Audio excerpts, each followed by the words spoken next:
जैन महाभारत के अनुसार जब भगवान नेमिनाथ संपूर्ण पृथ्वी पर धर्मचक्र प्रवर्तित करते हुए पूर्ण गिरनार पर्वत पर पहुंचे, तब वहां उनका संवशरण अत्यंत भव्य रूप में स्थापित हुआ।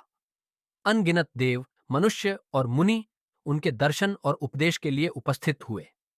तब वसुदेव, बलदेव, श्री कृष्ण तथा प्रद्युम्न आदि पुत्र भी प्रजाजनों सहित गिरनार स्थित उस दिव्य संवशरण में धर्मलाभ के लिए पधारे।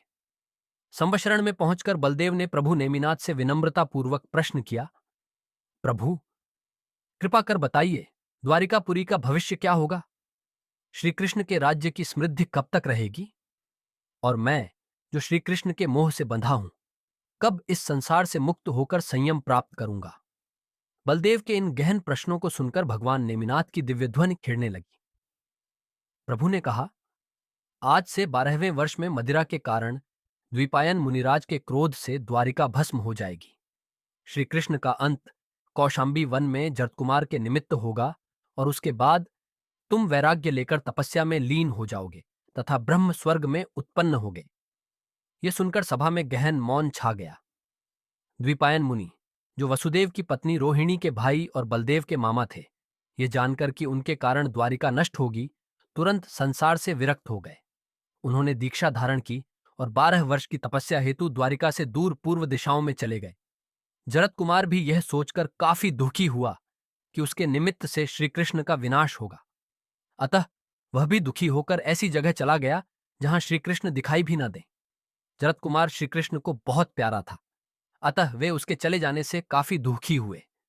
इसके बाद बलदेव और श्री कृष्ण ने द्वारिका लौटकर यह घोषणा कराई कि राज्य में मदिरा बनाने और पीने के सभी साधन नष्ट कर दिए जाए। राज्य की संपूर्ण मदिरा कदम्ब वन के कुंडों में फेंक दी गई, किंतु वह मदिरा अश्यपाक विशेष के कारण उन कुंडों में भरी रही और नष्ट न हो सकी। भगवान नेमिनाथ की वाणी से प्रभावित होकर प्रद्युम्न कुमार, भानु कुमार सहित अनेक यादव कुमार ने भगवान नेमिनाथ की शरण लेकर मुनि दीक्षा ग्रहण की और तपस्या की और प्रवृत्त हो गए।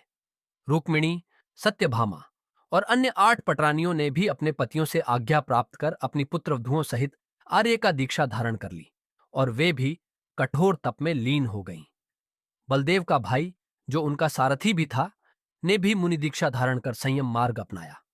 अंततः भगवान नेमिनाथ पल्लव देश की ओर विहार कर गए, जहां उन्होंने असंख्य जीवों को मोक्ष मार्ग का उपदेश देकर संसार बंधन से मुक्त होने का मार्ग प्रशस्त किया।